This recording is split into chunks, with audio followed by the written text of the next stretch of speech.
Добре дојдовте на сите. Јас сум Васко Богдановски и од моje лично име и од името на тимот на Офолио инвестиции ви благодарам што дојдовте денеска, што одвоивте време да ја слушнете нашата презентација. Ќе почнам најпрво зошто сум јас тука, како стигнав јас да бидам тука. Како прво, како пред да завршам со магистрирање, мислев дека ќе магистрирам и ќе се вратам дома битола да работам. И на денот на магистрирањето, наредниот ден ми се јавија дека ме бараат како асистент. Останав таму 4 години. И после 4 години некако сето тоа беше убаво, интересно дружење, но некако длабоко во себе осеќав дека иако предавам за стандардни девијации, за бета, ги анализираме некои финансиски извештаи, дека не е тоа, дека тоа реална практична работа, што е тоа инвестирање, што е тоа финансиска менеджмент, што е тоа портфолио менеджмент со хартија од вредност ми фали. На тоа време, и генерално си дадов отказ од универзитет, што е во ова време ретка работа. И отидов во тоа време беше НЛБ пензиски фонд, сега е Сава пензиско. Во прво време како во сектор за ризици, а тек после и во сектор за инвестиции. Моето семејство, ќе кажеме искрено, пред оваа презентација да се случеше пред 10 години, 15, кога депозитите во банка беа 10% и кога инфлацијата беше нормална, 2-3%, немаше не има ни 10% од луѓето тука. Едноставно 10%, да речем, безризично некој да ви дава секоја година, тоа беше фантастично време. И така и моето семејство, сите пари што ги имаше, добиваше 10% камата. Потоа од 10% наредната година се намалија на 8%, па на 6%. И негде околу 2015-2016 веќе каматните стапки на годишно ниво паднаа на 4%. Што за мене беше еден црвен аларм дека стварно 4% веќе не е некоја каматна стапка што ја добиваш за твоите пари да бидат, да речем, заклучени и дека веќе треба да се бара некое решение. Веќе, јас го предавав тоа, веќе онаму каде што работев, гледав некоја практично искуство, едноставно дома им кажав, добро, во која банка верувате вие? Океј, во таа една од големите банки. Добро тоа, зошто наместо депозит, зошто не купите акции од таа банка? И така и се случи, генерално сепак направивме портфолио акции од 3-4 банки во Македонија. И од 2016, тие акции од таа банка што ја купивме во тоа време беа 6500 денари, во ова време се тргува околу 60.000. И имаше дивиденда околу 10-15.000 денари во меѓувреме. 10 пати се зголемија. И така почна моето доживување, инвестицијско патување. За тоа дозна моите колеги од сектор инвестиции и со тек на време ме повлекува во нивниот сектор, за на крај да имам, да бидам човек што управуваше најголем дел од портфолиото на пензискиот фонд, или управувавме ние заедно околу над 1 милиарда евра средства. Тоа е моето искуство. Благодарам. Сега зашто сме ние тука? Едноставно сакаме, Офолио инвестиции да понудиме, ова дојде многу динамично време каде што се случува толку многу промени, каде што луѓето гледаат првенствено да го заштитат својот капитал што го создале. Ние, освен тоа заштитување на својот капитал, сакаме да предложиме некој паметен, структуриран начин, не само да се задржи, туку тој капитал што е создаден и да се зголеми. Ќе почнам малце историја. Уствари не е историја, сакам да ве прашам колку мина од вас имаат депозит тековно во банка. Значи без разлика дали се орочени тие или некоја поголема сума на пари моментално ви стои на трансакцијска сметка. Добро, во оваа група малце повеќе има, затоа што јас бев дури изненаден претходните групи. Скоро и да немаше некои луѓе што имаат во депозити, што тоа мене ме изненадува. Затоа што во Македонија тековно има околу 10 милиарди во депозити и тие растат по 10% годишно секоја година. Од тие 10 милиарди, сега 4 милиарди се само на трансакцијска сметка. Значи буквално стојат, не знам, луѓето сметаат дека не е доволна таа камата да ги депонираат или очекуваат нешто да се случи, а другите 6 милиарди се орочени и тоа генерално сега се зголеми тој процент, до пред нека година беа 50-50. Едноставно генерално причината е тоа за историски ниските каматни стапки. Сега го спомнав тоа, значи тоа сакам да тие што имаат депозит, нели, спомнав, тие депозити беа по 10, па 8, па 6. Да видиме зошто вашите пари, зошто губат вредност кога ќе се на сметка или во банкарски депозит. Едноставно ги чувате тие пари, завршува депозитот и го добивате изводот и го гледате депозитот и велите, па добро, дали јас заработувам нешто овде? Втората работа е истата таа недела, нели, пак одлучувате дали да ги ставите тие пари на трансакцијска, дали пак ќе го реорочите тој депозит. Истата таа недела одите во КАМ, во Стокомак, ги гледате производите околу вас и видите добро како е можно да се толку високи цените. За тоа чувство каде што буквално каде што ние седиме, чувство каде што се седиме во место, а се околу нас поскапува, тоа е она чувство каде што се осеќа реално дека парите ја губат таа вредност.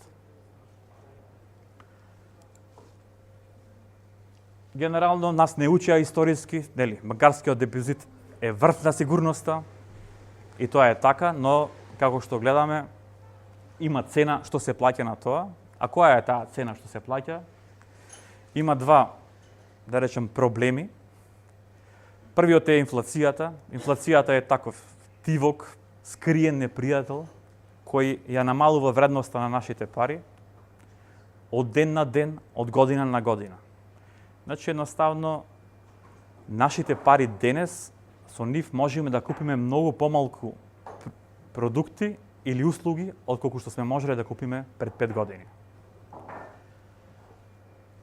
И тоа значи дека нашата реална моќ се намалува. Втората работа е ригидноста. Нели, едноставно, депонирате средства за поголема каматна стапка. Има 24 месечни депозити, 36 месечни депозити. Што се случува? Околу 30 месец вас точно нешто ви требаат парите, не знам. Се појавил некој стан за купување, имал Трамп направил, не знам, ги зголемил царините, цел пазар паднал кај берза, така да сакате тогаш да купите, но сваќате дека ако го раскинете тој договор за депозит, или ја губите целата камата, или ја губите голем дел од таа камата. Така да вашите пари се ваши, ама за тоа, за да си ги земите парите, треба да платите некој пенал, некоја казна. Така да има две работи. Едната е, да речем, таа загуба на реалната вредност заради инфлацијата, а втората е, нели, ригидноста на самиот производ како депозит. И да не е ова, јас на факултет зборувам теории, овие се, значи, математички факт.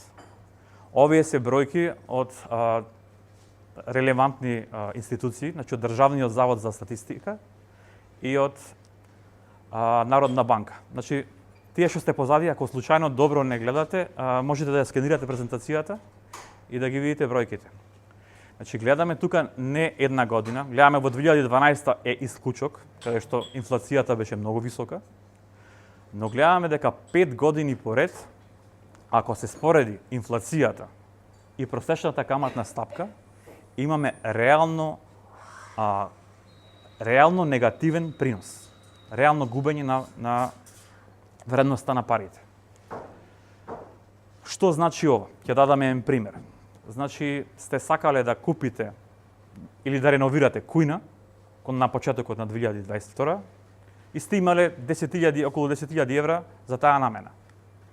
Се случило нешто, останале тие пари во депозит и гледаме во таа година, според извештаите на Народна банка, просечната годишна стапка била 1,07.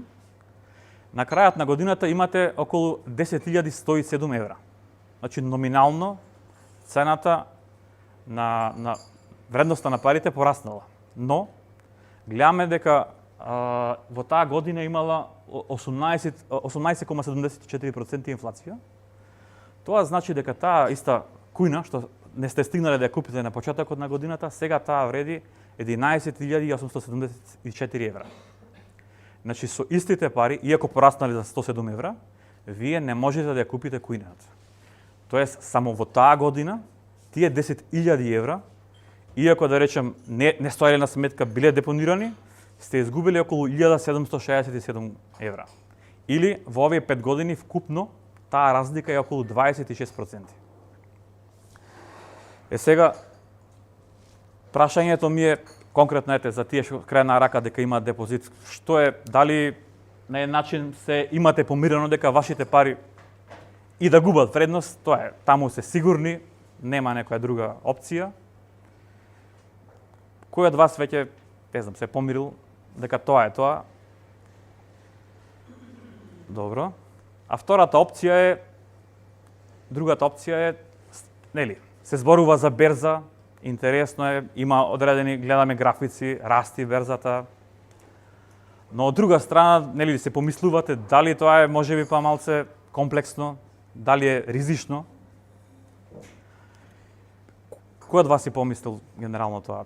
Дека можеби е интересна можност, но можеби јас и не сум толку квалификуван да го направам тоа.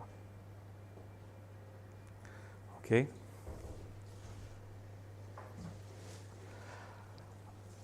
Така да, дали сте помислиле што убаво би било да има нешто измеѓу, значи да имам некаква сигурност што ја нудат овие депозити, но да имам и некој потенцијал за раст што го нуди берзата.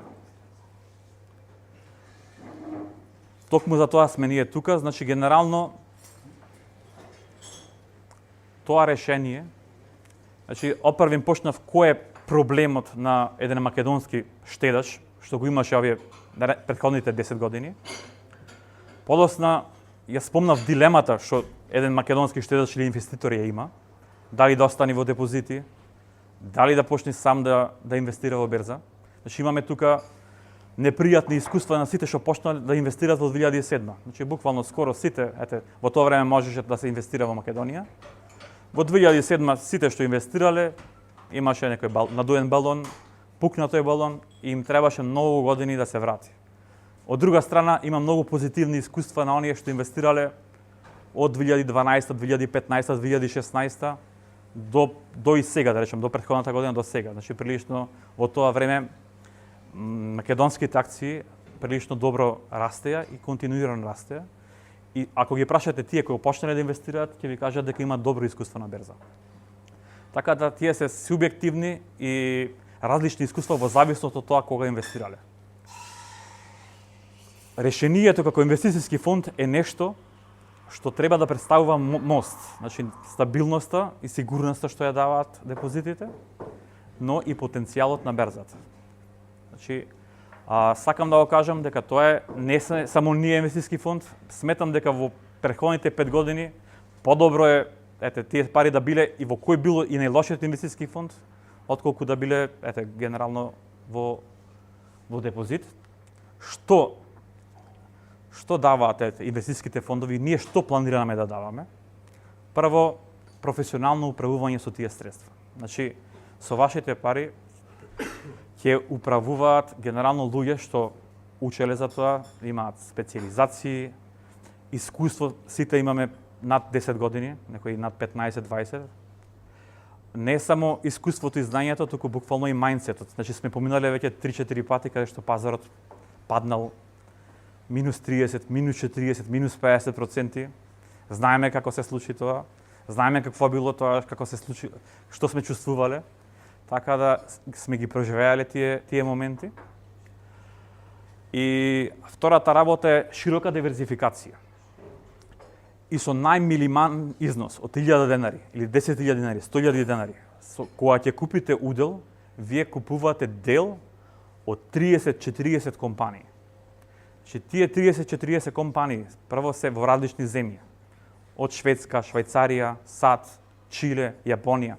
Че буквално автоматски и со 1000 денари вие географски се диверсифицирате. Тие компании се од технолошки компании, финансиски компании, енергетски компании. Другата работа тие, нели, како што кажав, работат во тие земји и вие сте и валутно диверсифицирани. Значи, ако купуваме ние компанија од Америка, ние мораме да ја купиме во долари. Ако купуваме европска или швајцарска, ќе ја купиме во Франција или во евра. Така да и самиот начин, кога ќе внесете вие пари во фондот, автоматски добивате и валутна диверсификација. И третото е едноставно, јас активен сум на социјалните мрежи, повеќе на LinkedIn, сега малце повеќе на Facebook. И да го правам тоа, едноставно секој ден да објавувам овие 10 акции или ова акција мислам дека денеска вреди да се купи, тотално бесплатно. Например, и јас треба да за 10 акции да направам 10 акции само да купам. Вие сте тука 40 луѓе. Тоа значи да направиме 400 трансакции само на една страна. Ако одиме како индивидуалци, тоа е отприлика трошок околу 1 до 1,5% само да се купи таа акција. По некое време ќе треба да ги продадеме. Значи тоа се уште 400 акции. За разлика од тоа, фондот е овозможува од 400 луѓе на еден куп, на едно парче и да се направат само тие 10 трансакции. И нас трансакцијските трошоци ни се околу на 600 децимала. Плюс ние имаме договор со брокерите да имаме многу ниски провизии во однос како физичко лице или само правно лице што никогаш не би добило. Така да има економија на обем, има големина на фонд, така да има и чиста економија зошто инвестирањето преку фонд е поисплатливо од инвестирање како поединец. Ги спомнав и другите. Сега, нели, овие трансакции ги почнуваме од Битола. Значи, да кажам нашата емисија, зашто ние генерално сакаме таа веќе деценијска пасивност.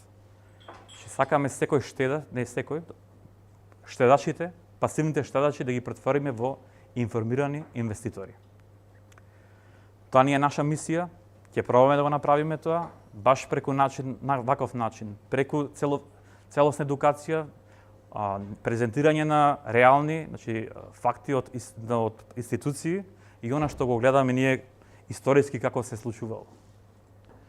Значи се наоѓаме во Битола, тука имаше, се случи ТАЦ, се случи еден куп други работи.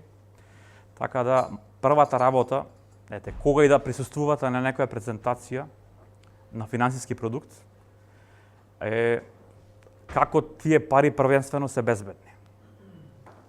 Инвестицијскиот фонд функционира во една феноменално направена правна рамка. Значи, вашите пари, ако не станете клиенти, воопшто не легнуваат на нашата сметка. Значи, ние имаме депозитарна банка или банка чувар на средствата. Конкретно имаме сега договор ние со Шпаркасе банка. Тоа значи дека ние, значи буквално вашите пари одат на сметката на таа банка чувар, депозитарна банка.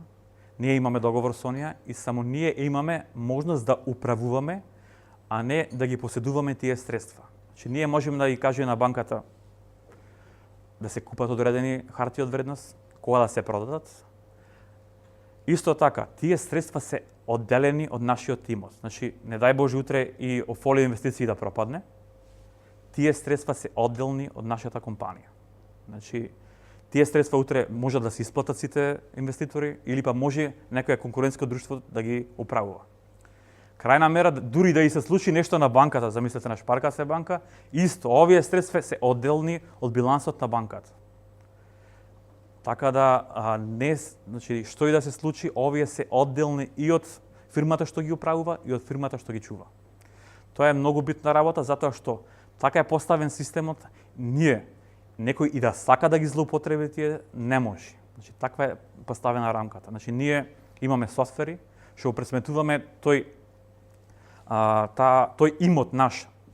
Ние сме регулирани буквално на секој ден. Ги пресметуваме колку ни е имотот на четврта децимала точност. Банката чува исто така има сосема друг софтвер што ја пресметува нашата вредност. Исто тие значи ја пресметува со точност од четврта децимала и треба да се усогласи вредноста на имотот на фондот и кај банката и кај друштвото. Од кога ќе се усогласат, ние ги праќаме податоците во регулаторот, кај Комисија за хартија од вредност, каде што и таа исто така ги проверува, ги гледа. И буквално тоа цел систем е направен за да се заштитат инвеститорите. И до сега веќе функционираат веќе 15 години фондовите, немало никаков проблем, немало никаков скандал во тој дел. Сега, фондот е фонд, но правно лице, но важни се луѓето кои што работат таму, кои што секојдневно ги носат луѓето, кои што ги носат одлуките. Да спомнам јас, значи за мене работев во Сава Пензиско, таму управувавме со над 1 милијарда евра средства. Освен формалното образование, имам и специализација за инвестициски менеджмент од Универзитетот од Женева, заедно со швајцарската банка UBS и сертификат за инвестициски советник од Комисија за хартија од вредност. До мене е вториот извршен директор. Денеска имаме среќа цел тим да речем 80% од тимот од Скопје да дојден на оваа презентација. Да го представаме Огнен Тилиќ. Огнен Тилиќ е задолжен за да речем секојдневните работи, оние што за да течат работите се како што треба во фондот. Буквално што можеби јас сум задолжен за инвестирањето, за комуникација со клиенти, за продажба со клиенти, но Огнен е задолжен за сето онаа работа што можеби вие како инвеститори не ја гледате. Комуникација со регулатор, комуникација со банка чувар, комуникација со клиенти ако нешто треба. Буквално целата таа бек офис и други работи во дел со регулатор што можеби обичен инвеститор не ги гледа. Инаку тој исто така е веќе над 15 години во индустријата, има работено во различни друштва, на различни позиции. Има сертификат и за инвестициски советник и за управување со ризик, што е битно, посебно ние да имаме двајца така. И трето, како што кажав, буквално има 360 степени поглед на работата на друштвото за управување со инвестициски фондови. Ќе ги спомнам после овој одбор на директори. Еве тука е Александар Талимџиевски, значи познат професионалец, долгогодишно искуство како инвеститор во македонска берза. Последното работно искуство пред да дојде кај нас му беше специјален советник на вице-премиерот за економски прашања. Петар, кај ми замина Петар? Тука е Петар. Петар Миленковски беше во делот на управување со ризици, да речем, според мене третата позиција во Евролинк осигурување пред да дојде кај нас. Но ете, имаше желба да ја промени кариерата, имаше желба да го работи ова за хартија од вредност, така да сме среќни што е кај нас. Игор Мишевски, голем доел, значи од својата кариера го има поминато тука во Битола, познат е во Битола, значи има основано неколку компании. Беше и оперативен директор на економија, на зелена економија финансирана од швајцарската амбасада. Имаме голема чест и задоволство во нашиот одбор како неизвршен директор да биде Сашко Самарџиевски. Значи Сашко е генерален директор на Прилепска пиварница веќе 18 години. Од 2007 до денес и уште ќе продолжи да биде. Значи во негово време Прилепска пиварница од 15 милиони евра, која почна во тоа време, сега е веќе имаат околу 35 милиони евра. И Сашко е и подпредседател на Стопанска комора. Лазар Недановски е, не знам во Битола колку, но во Скопје е така поприлично познат лик. И во Охрид. Тој раководи веќе 20 години во делов на финанси и развоен сектор. Го знаеш? Се знаеш фака? Да. Добро. Во делот тој е извршен директор на Македонска развојна фондација за предпријатие и успешно управува кредитни линии и обезбедување на меѓународни финансии, конкретно најчесто од Европа и УСАИД.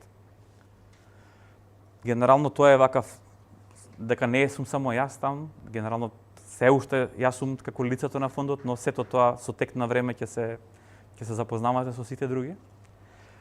Долго време така го градевме овој тим, имавме страшна селекција и така јас сум прилично среќен со овој тим дека како во иднина ќе работиме.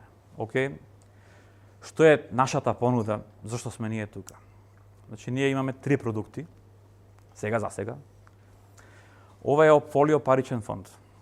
Opfolio паричен фонд, значи општо паричен фонд сметам дека не се користи толку во економијата заради тоа што голем број на луѓето не слушнали и не го знаат. Ако треба да направам аналогија, банкарски депозит е како сеф со некоја временска брава. Како што кажав, ваши се парите, но за некое време. Паричен фонд е нешто како вашиот новчарник, како вашиот паричник. Значи, од него можете да внесите кога сакате пари, од него сакате да изнесите кога сакате пари. Значи, нема влезни, нема излезни провизии. Замислете го како трансакцијска сметка, буквално парите што стојат на трансакцијска сметка, но добивате камата колку 12 месечен депозит. Сега тоа е околу 2,5-3% на нет основа. Значи, некој сака да купи стан, некој сака да купи кола, не знае кога ќе купи. Значи, има намера, но тоа може да се случи за 4, може да се случи за 8 месеци, може да се случи за 2 години. Тие пари, ако веќе имате некоја намера да направите нешто, не се соодветни да бидат во акцијски фонд, зашто акцијски фонд варира вредноста. Тие се соодветни да бидат, зборам за физичко лице, во паричен фонд. Значи, во тоа време, дори вие ја чекате некоја соодветна можност, тие пари исто така, значи каматата буквално ја добивате на секој ден. Можете да речем да чувате таму и 4 дена и за тие 4 дена ќе добиете соодветна камата. Значи тој дел ние имаме да речем годишен депозит, но се дели и се вреднува на секојдневна основа. За правни лица тоа е уште по интересно. Значи овој генерално правните лица многу поќе го користат од физички лица. Компаниите најчесто своите обврски, најчесто тоа заплати секоја скоро го прават отприлика во ист ден во секој месец. И отприлика своите обврски кон побарувачите исто така си имаат определена предвидливост кога ги плаќаат. Голем процент од компаниите, 25 дена од месецот, генерално парите им стојат на сметка. Така да овие 2,5-3% годишно, значи посебно на таа, значи зборам за има и компании што со големи парични сметки, значи средства што им стојат така, генерално што не добиваат ништо, ова е значаен еден фер принос за тотално безризичен и тотално ликвиден производ. Значи ние тие пари ги не ставаме во акција, туку буквално во депозити од различни банки во Македонија. И еден дел, околу 30-35% е во државни обврзници деноминирани во евра. Така да има и некаква и валутна заштита. Така да, многу интересен производ, единствено некој што не го искористил, што не пробал, колку поќе, еднаш само да пробате, мислам дека многу поќе ќе се користи. Посебно, како што кажам, ова е многу интересно за правни лица. А за физички лица, во одредени моменти, кога ќе имате некаква намера да направите нешто, но треба да се чека, тогаш е многу интересен и за физички лица во тој дел. Или пак, сега запознавам луѓе, чуваат одредени средства, нели, за црни денови, некој чува 6 месеци плата, буквално ги чуваат нели на транзакциска сметка, зошто да не ги чувате на паричен фонд, каде што добивате 2,5-3%. Тотално ликвидни ви се, поднесувате само едно барање и наредниот ден ви се тие средства на транзакциска сметка. Варира. Значи ако каматната стапка, затоа кажав, сега тековно е меѓу 2,5-3%, како банките даваат кредити, сега ние пошто сме поголем играч, да речем можеме и во тој дел да обезбедиме и некоја подобра каматна стапка. Како ќе варираат каматните стапки, така ќе варира и камата, значи приносот на овој паричен фонд, но имајте го тоа отприлика како 12 месечен депозит, отприлика е таа каматна стапка. Како? Да. Ако одат на банките, значи ние ќе ги добиваме тие повисоки каматни стапки, така и тој принос ќе ги следи тоа. Исто така, ако се намалат каматните стапки, и тука ќе намали, но едноставно добивате пари како на транзакциска сметка да ви бидат тотално ликвидни, тотално безризични, а добивате некоја 12 месечен депозит каматна стапка. Вториот наш не кажав, значи има тука и трошоци, 0,75 за управување на фондот и 0,17 за банка чувар, но тие бројки што ви кажав меѓу 2,5-3% се на нет основа. Опфолио прогресивен фонд, ова е акцијски фонд, генерално производ кај што сметаме дека имаме знаење, имаме некоја конкурентска предност. Првиот опфолио паричен е генерално за лица со многу ниска толеранција на ризик. Ова обратно е за лица со толеранција на ризик. Ако првиот беше за краткорочно, да речем до година дена, овај фонд е направен малце на подолг рок, барем минимум 5 години. Овде има одреден влезен надоместок, значи може да видите како е. Ова е 120.000 денари, како најчесто тие договори се на 10 години. Тоа е земено 1000 денари некој да уплаќа 120 месечи, ќе стигне до 120.000 денари. Значи од 2000 до 5000 евра е 3%, од 5 до 10.000 е 2%, од 10 до 50.000 е 1%, над 50 е 0,5%. Надоместок за управување е 2,25% годишно. Надоместок на депозитарна банка е 0,24%. Што значи ова? Значи дека ние ги земаме тие 2,25% секоја година. Но тоа е на дневна основа од фондот. Ако ние успееме во одредени години да направиме 20%, генерално 18% остануваат за клиентот, тие 2,25% остануваат за нас.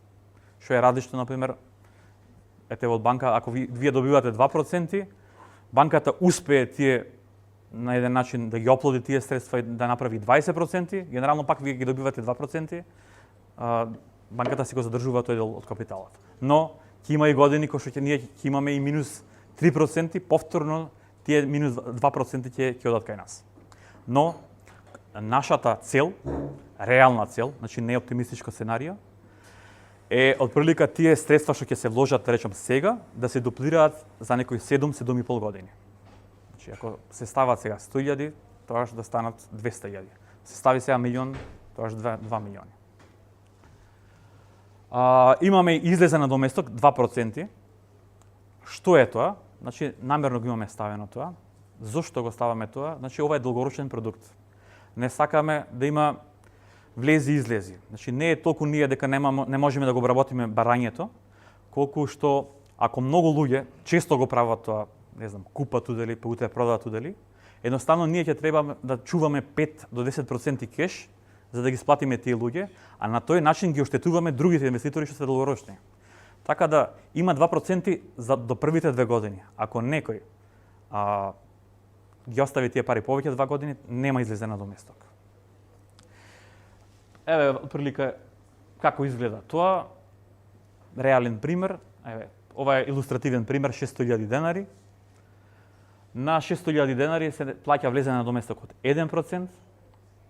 отприлика се одзема 5940 денари и на сметката на клиентот влегуваат околу 54.059 денари. Буквално тоа е влезниот надоместок. Сето тоа наредните 10 години што ќе се уплаќа е генерално оди со 100% кај на сметката на клиентот. Сега да кажем тоа е така. Ај прво да кажем како стигнавме ние и што значат овие провизии. Значи ова е едноставно, не дека ние сме како стигнавме да ги направиме овие провизии. Ако некој сака да стави депозит, не е многу ризик толерантен, едноставно сака депозит, ама во големите банки. Што ќе направи? Ќе ги отвори веб-сајтови на сите банки и ќе види во која банка даваат највисок принос, највисока каматна стапка и таму ќе ги стави парите. Што е најнормално и најрационално секој човек да го направи. Што направив јас? Мислам заедно тимот, ги отворивме веб-сајтите и проспектите на конкурентските фондови, ги зедовме нив и буквално ја поставивме провизијата или да биде еднакво на секој ранг, или да биде пониска. И затоа ова е на фолија, овие се провизиите на другите конкурентски фондови.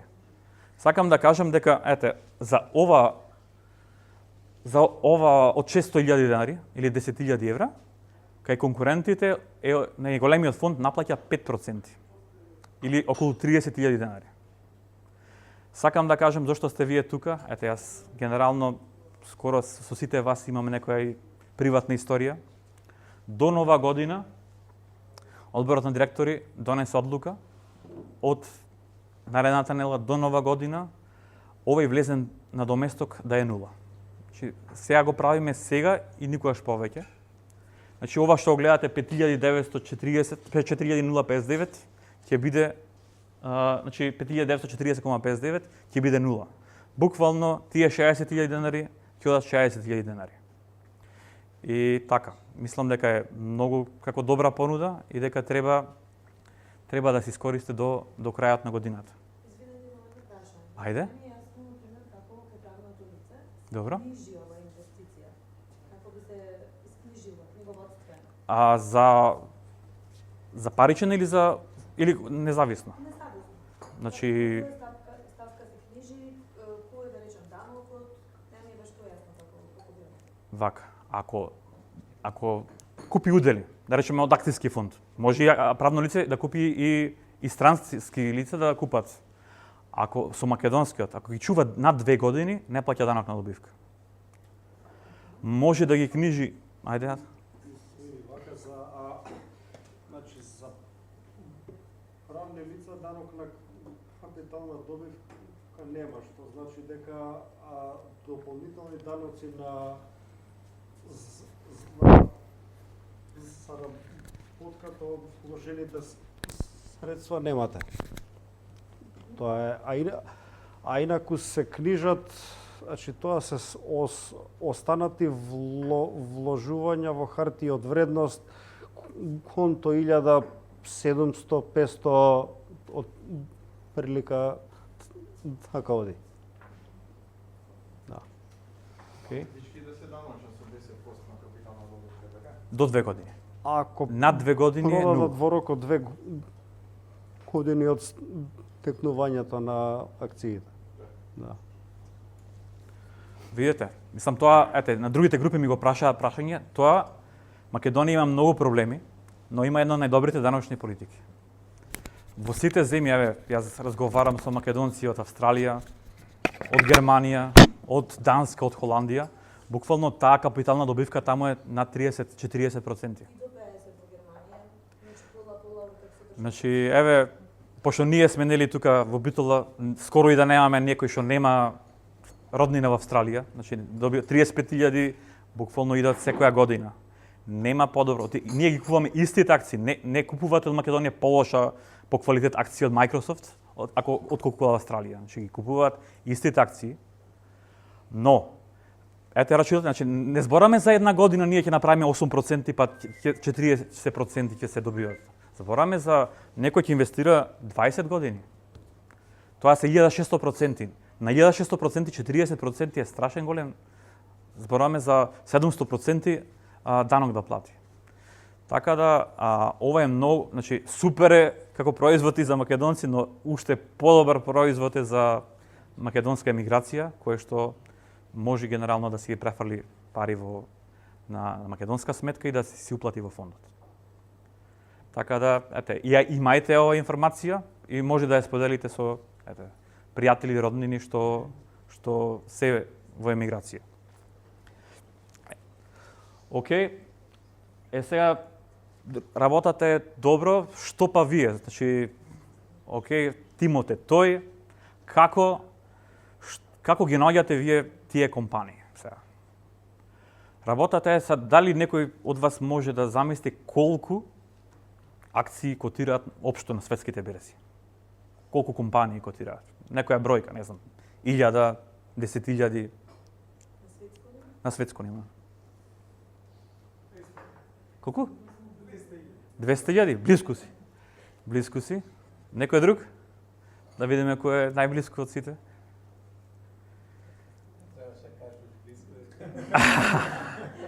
Океј, 160.000 компании котираат на светска основа. Сега, ајде да ве прашам вака, имате вие генерално сите своја работа, имате семејство, кој од вас има време да ги анализира тие 160.000 компании, да ги најде кои се најдобри од нив и да процени кога да купи, кога да продаде? Сите да се анализираат, горе да се филтрираат. Како ги филтрирате? Кои се најтргувани во моментот, така, кои најмалку растежени статистика да се изведе така за одреден период, ако не се работи на аматерско ниво, нормално не на професионално. Не, океј. Значи, например, ќе ги земете ви технолошките компании, предпоставувам. Или да се насочиме кон неа, или истражуваме компании, така. Добро, и добро, имате искуство. Аматерско, да. Добро, мислам треба да помине време, ќе видите колку е тоа. Сега има многу акции што растат, што воопшто немаат не добивки, туку немаат приходи. И тие буквално растат. Индекс исто така може да Растат, може. Мислам, сето тоа е може. Јас не велам дека не, но што правиме сакам ние да направиме, да кажем. Од тие 160.000 компании, ние имаме околу некои платени алатки, што се околу 6.000 евра на годишно ниво, што ни овозможуваат да имаме буквално секоја дата база, значи секој биланс на состојба, биланс на успех, извештај за парични текови на сите тие 160.000 компании. Од тие биланси ние вадиме 125 коефициенти и ги анализираме и стигнуваме до околу, отприлика овие се оценките за Booking, стигнуваме до 865 компании. Кои се тие 865 компании? Тие 865 компании мислиме дека имаат некаква конкурентска предност. Што значи една компанија да има конкурентска предност? Еве да речем, сите Facebook користиме, сите користиме Instagram. Тоа значи дека таму се 4 милиарди активни корисници секој ден. Некој и со $1 трилион сега да направи, значи и какви AI алатки да направи, едноставно колку и да е интересна таа алатка, и ќе направите профил на некоја нова социјална мрежа. Што ќе видите, таму има вкупно 5 луѓе што ги знаете. Едноставно ќе треба на колегата да му пратите, јас требаше поканите да ги пратам за оваа презентација, ги пратив на тие социјални мрежи кај што генерално и вие сте таму. Значи без разлика што некој со секој клиент нов на овие социјални мрежи, на Google, на Alphabet, производот им станува поквалитетен, а од друга страна оние па што плаќаат за реклами. Че вие имате бизнис, сакате да таргетирате битола, тие 100.000 и околината 150.000 луѓе, нормално дека ќе одите генерално да платите реклама кај што тие луѓе имаат профили, нема да платите реклама каде што има вкупно 200 луѓе од битола. Така да тој таков network ефект или мрежен ефект многу тешко може каква и да е нова компанија, со колку и пари да има, да се воопшто да направи диструпција. збораме за компании како, нели, како Microsoft. Ние сме компанија со 5 луѓе, не можеме да замислиме да не платиме лиценца за Microsoft Office.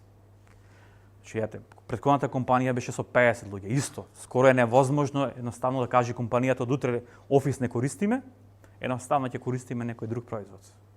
Да не зборам сега за компании што користат Oracle со датабази, каде што, ете, компанија со 50.000, со 100.000 вработени, наеднаш да се реши, од сега ќе ја менуваме нашата датабаза, ќе се префрлиме на некоја друга. Значи, буквално, тие компании, без разлика физички или правни лица, се заклучени во нивниот екосистем.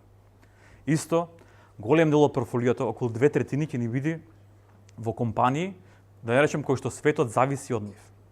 Еве сега, Nvidia беше многу популарна, но ете, беше, знаеме зошто е незиниот успех, но Nvidia има конкурент AMD. Утре може и AMD да има подобар дизајн. Нели Intel генерално децении беше најдобар играч, па еве сега има големи проблеми.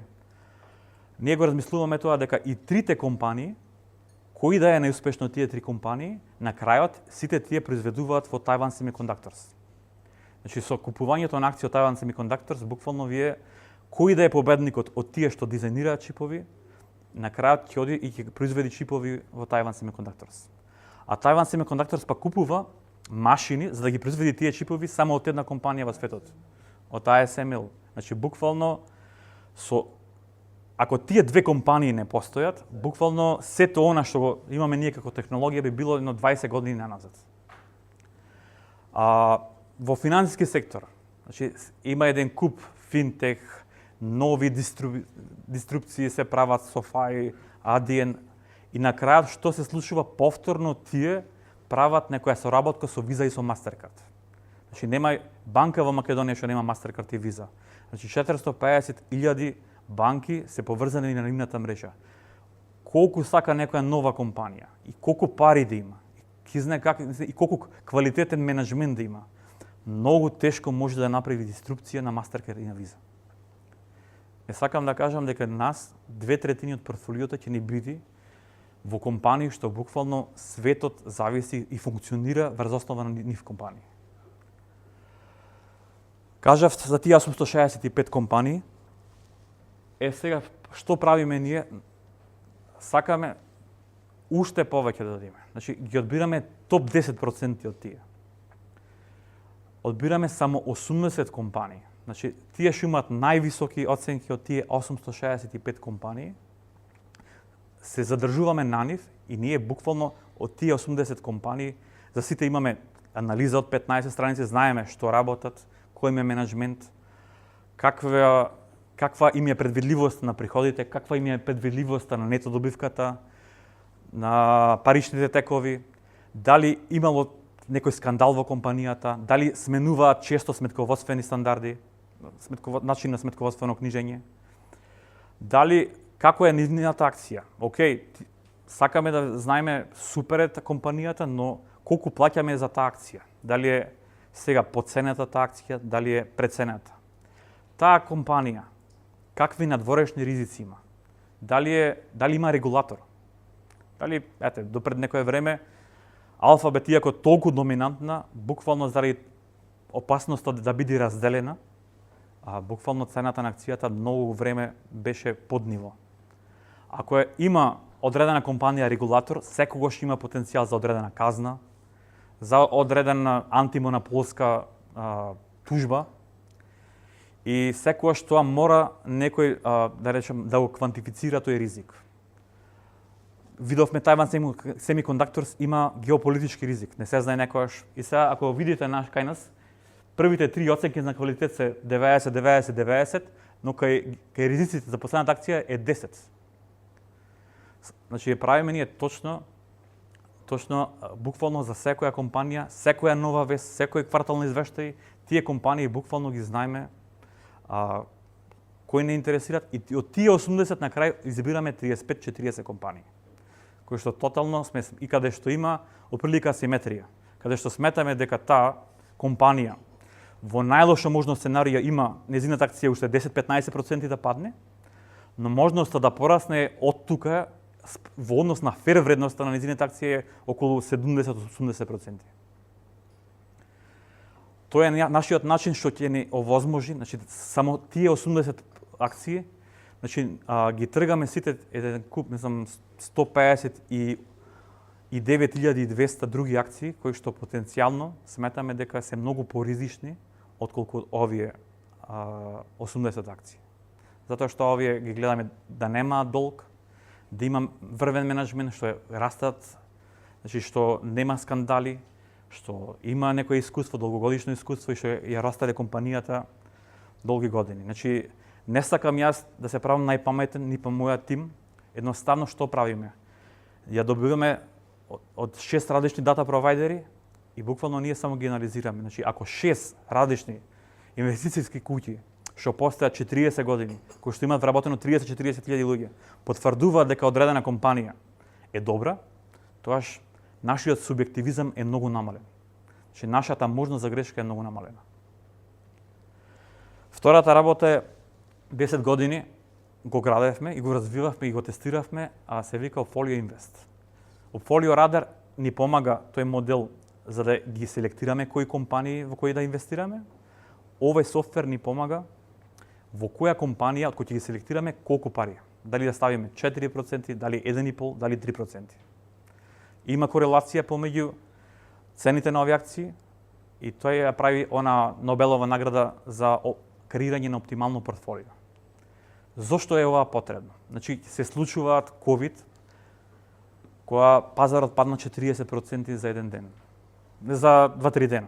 Се случува еве сега оваа година беа царините на Трамп. Во 2022 беше огромна инфлација и зголемување на каматни стапки. Се случува кога пазарот многу реагира. Јас бев 10 години во финансиска голема институција, видов дека без разлика што и луѓето имаат искуство, имаат знаење, кога ќе се случи тоа, кога 3 дена поред пазарот паѓа 10%, буквално и тие луѓе ги фаќа и страф и паника. Тука посебно индивидуален инвеститор, тука се прават најголемите грешки. Значи едноставно се фаќа тој, ова може да оди уште 20-30%, се продава, па после се чека малце сега, пазарот ќе оди нагоре, па чека ќе се врати и буквално тие грешки се прават. Значи тоа неколку пати го имам гледано, сум ги правил и јас. Овој софтвер треба да ни овозможи нас буквално еден систематски начин како во кој ќе се случат тие големи ризици, како да го диверзифицираме портфолиото. Значи едноставно ни дава начин, држете се во ова. Од оваа акција купете, од оваа акција продајте.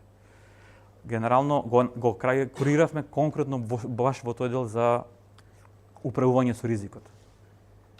Имаме и трет модел, нема многу денеска да зборуваме за тоа. Значи, одредени луѓе не сакаат да се во фонд, за нив може да направиме и индивидуално портфолио. Значи, овде се акциите надвор од тие фондот. Значи, некој може да каже не сакам енергетски компании во моето портфолио, не сакам банки во моето портфолио, не сакам компании кои што, не знам, со алкохол и цигари. Или пак имам јас одредено знаење од одредена област, ајде да работиме заедно, значи генерално поголемиот дел од тоа портфолио да направиме во тој дел. Значи ние исто така го користиме она што Opfolio Radar, работиме генерално со самиот човек, работиме и тоа кој ќе се случат тие црвени денови, да не панични. Сега ова е, да речеме, ексклузивна понуда, ексклузивен продукт и е ограничен на луѓе што над 50.000 евра и повеќе. Но не се само парите. Значи, имаме тука инвеститор што е договорен околу 500.000 евра од Битола, без разлика што има тој пари, сепак на крај одлучивме дека има многу обврски, не е толку заинтересиран да учи за сите компании. Едноставно, за него посоодветен производ е фондот. Значи, не се само парите, седнуваме со самиот клиент, со самиот човек, разговараме дали има воопшто потреба генерално да оди на ова услуга. И едноставно, јас така препорачувам. Дојдете еднаш кај фондовите, видете како функционира. Значи, ние до нова година ќе имаме и портал, каде што секој ден ќе може да си гледате колку имате вложено, каде се ви се парите, во која земја, во која валута, во кој сектор. Значи, еднаш дојдете, имајте го тоа искуство, па по некое време, стварно, ако ова ви интересира, ако мислите дека може плюс да се направи, не се плашите, имате мајндсет каде што не се паничи, нема да ви требат парите наредни 5-10 години, тоа може да разговараме. Но, тука сум да кажам дека го имаме тој продукт и не дека е ограничен, но не е секој па за овај продукт. Значи, почнавме уште еднаш да кажам, значи, со најголемиот тековен проблем. Не беше порано проблем, сега е проблем. Нели, имаме историски ниски каматни стапки. Тоа е проблемот на македонските штедачи. Ја кажавме дилемата на македонскиот инвеститор, дали да ги остави на еден парите во депозит да ги чува на сметка и тоа, да речем, сигурна загуба во овие 5 години, дали да инвестира сам на берза, дали комплексност, ризичност, непознаници, посебно ако не го знае тоа, или нема доволно време со тоа да се занимава. Кажавме дека тој трет пат е инвестицијските фондови, го запознавте нашиот тим, го запознавте нашиот начин како ние ги селектираме тие компании, како се штитиме од тој, како го управуваме тој ризик. Ако можете, ова е QR код. Значи, ние имаме инвестицијски калкулатор на нашата веб страна. Сакам да го тестирате како се менува тоа. Значи, како тоа 8% за некој временски период од 10-20 години, како ја менуваат самите бројки, колку се зголемува тој мултипликатор, таа сложена каматна стапка, што би значило раст, тој експоненцијален раст. Секогаш луѓето кога ќе замислуваат за линеарен раст, без разлика на што. Значи, сложената каматна стапка или мултипликаторот е експоненцијален раст. Второто прашање, ќе кажем, пошто веќе трета веќе група ние ме прашуваат колку е нормална, не знам сега, од плата. Значи, некој ако потпиши договор за 10.000, значи тие 10.000 може, не знам, 5.000 има некаква заштета до сега, може 5.000 да си стави на старт, а по 2.500 денари од секоја плата. Значи, ако потпиши таков договор за 10 години. Некој може буквално да нема иницијална инвестиција, буквално да од секоја плата. Кој е тој процент од плата? Значи, ова го земаме од јапонско и од германските искуства. Тоа е оприлика, вие сите имате своји работи, различни индустрии. Не знам кој ви се платите, не сакам ни да знам. Значи, тоа е отприлика 6% на бруто основа или 10%, околу 9-10% на нето основа.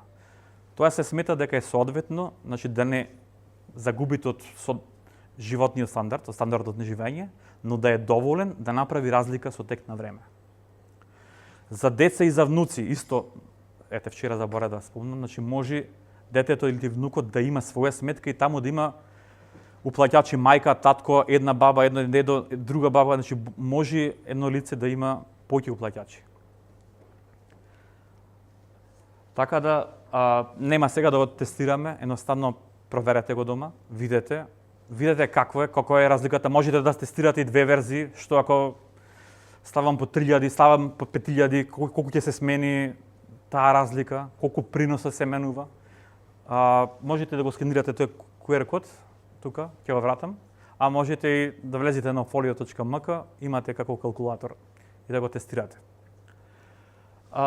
Пред, да ја завршам ова формална презентација, да кажам дека, ако на некој овој производ му се свиѓа, му се бендиса, и каже, ова е тоа, имате и широка група на конекции на луѓе што ги запознавате. Ние сме отворени за соработка за надворешни соработници за продажба. И така. Уште една работа имам да кажем. Амазон, Джеф Безос, кога го основаше Амазон, имаше 3 правила.